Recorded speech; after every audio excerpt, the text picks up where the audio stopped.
Alright, ladies and gentlemen, welcome to another episode of Excel tutorial videos. Today we're going to look at a very special template, which is the training matrix. Now, we've recently introduced some new updates and we already sent an email to that effect, but we're going to take our time to explore these updates that I've recently introduced. So without wasting time, let's head over straight onto my screen.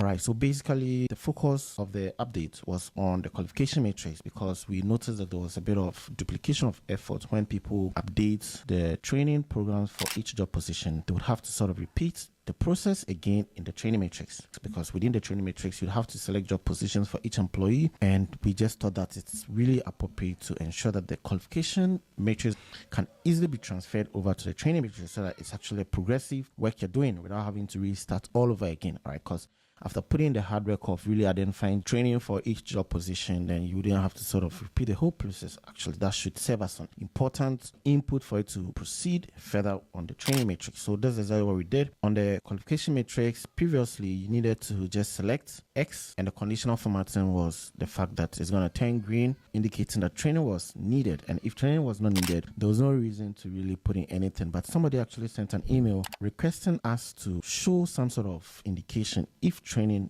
is not needed, or else it will look like the qualification matrix is incomplete, right? For example, if you selected X, then what it means that you don't have to select anything here, and somebody will look at it and be like, maybe this is not complete, so what is happening? So instead of leaving it blank, we decide to introduce the X. So we rather use the X for denoting that training is not needed for this job position, and then we use the 1 to denote that training is needed. All right, now the reason why we're using the 1 is simply based on the fact that the 1 is a numerical value, and we're going to use that in calculation. So we're going to be counting, the ones within the training matrix. For those of you who are quite familiar with our training matrix, right? So let me just bring back this data, so that I can explain further, and then once I'm done, we're going to be looking at how it translates on the training matrix. And as you can see, we have 1X here. Now let's assume that HS advisor is not supposed to do defensive driving training, right? We head over to the training matrix, and that is it right there. So based on the job position, HSC advisor is not supposed to do the training.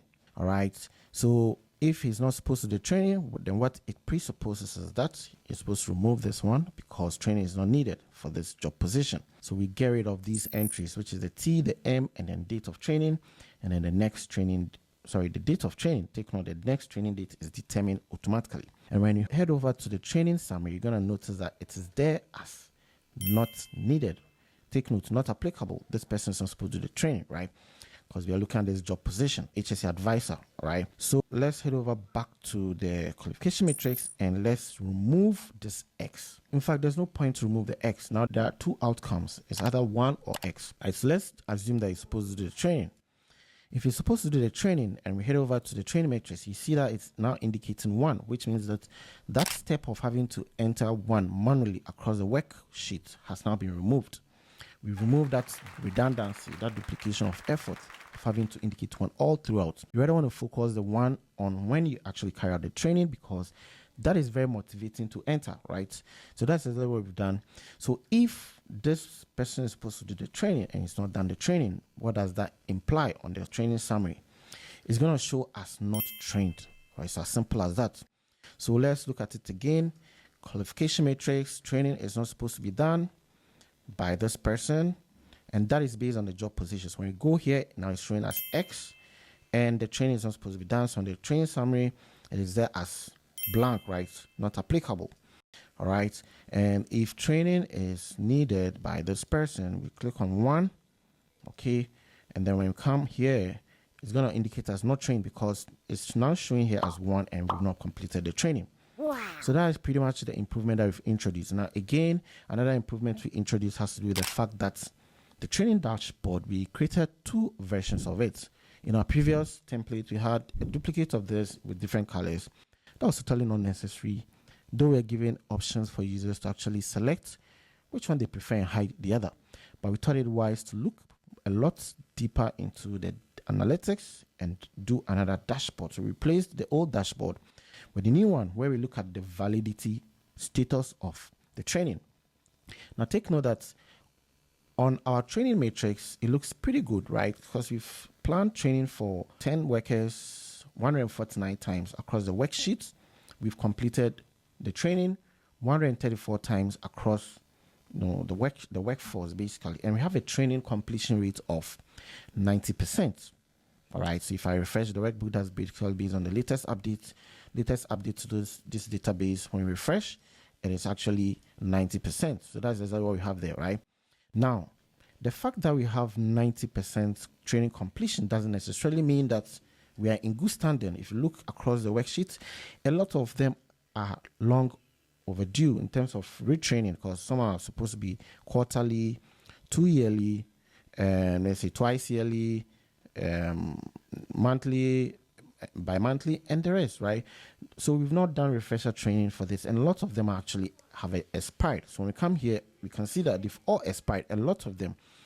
So that is not a good indication to say that our training score is 90%. 90% is completion rate. That's not enough. Now we move further to look at the validity status, and this is where we are saying that we've completed 134 training. There's none that is valid. They've all expired. And then validity status is literally 0%.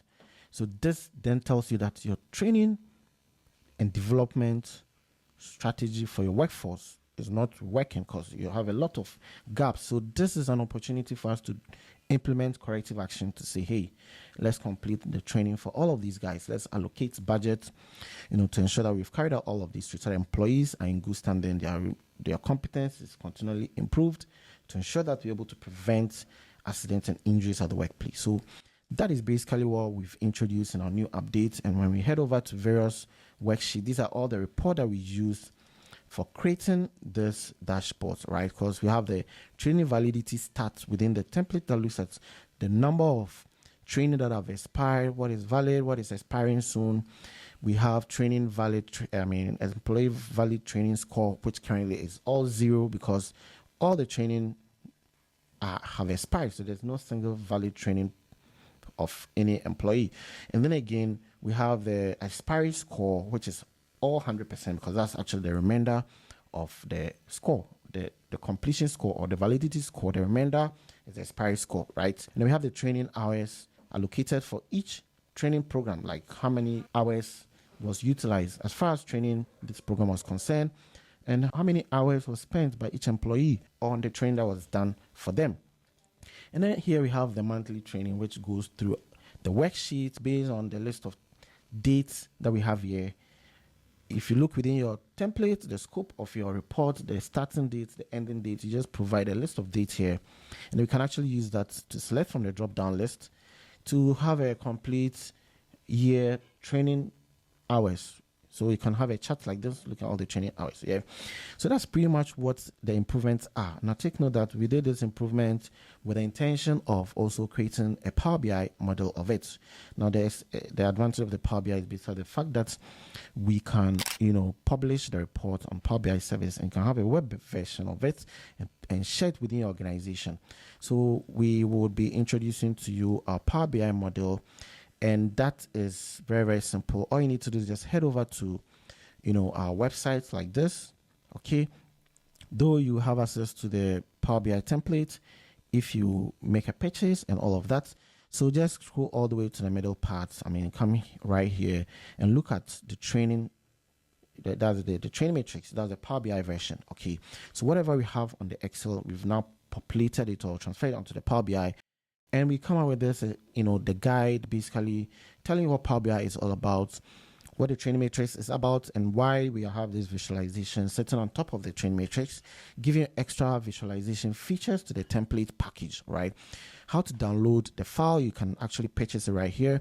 And then we also have the how to download Power BI onto your desktop. Power BI is only valid or available to, PC, not MacBook. All right, so if you're using a MacBook, then you cannot be able to use this template. You need to get a Windows laptop.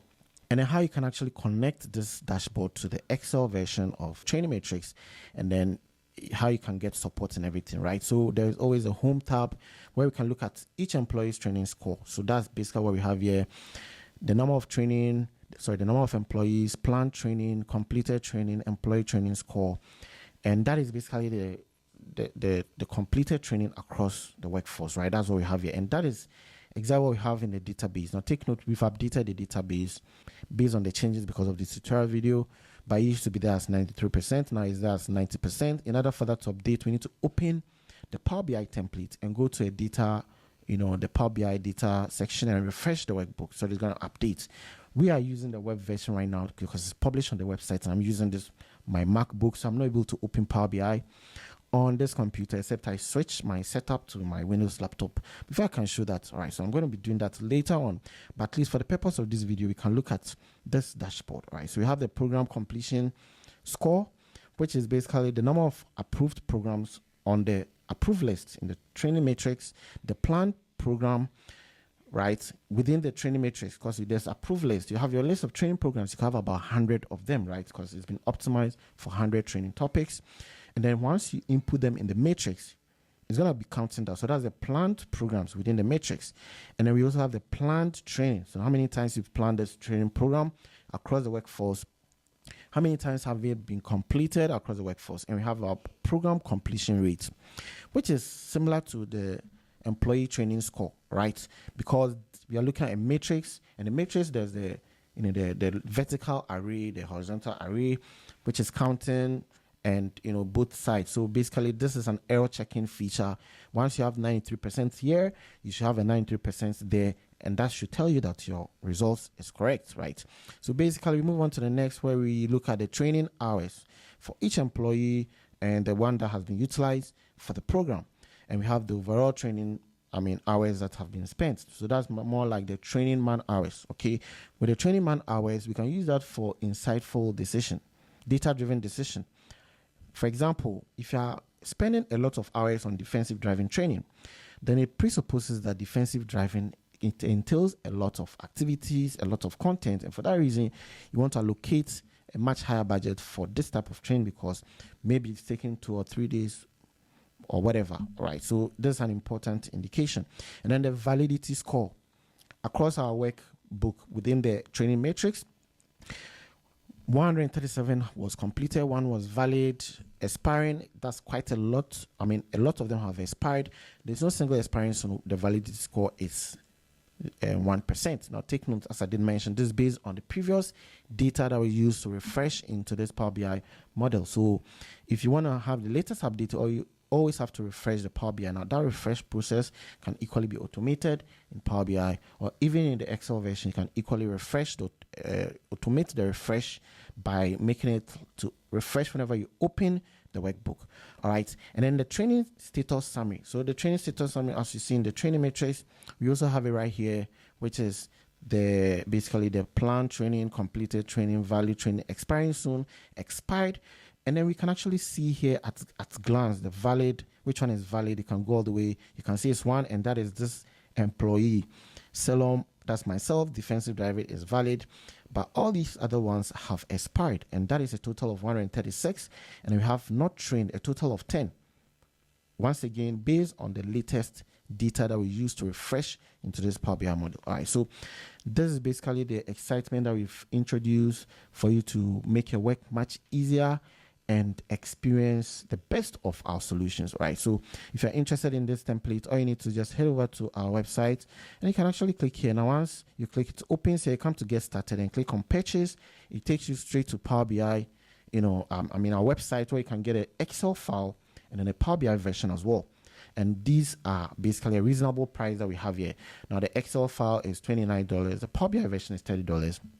And that makes a total of $59 basically. And if you need support, you can actually purchase a 6-month support, where we can help you set up in case you make a mistake with the database. For some reason you deleted a column, we can actually fix all of that for you. All right, so thank you all for your attention, and I'm going to see you guys in another video. Bye for now.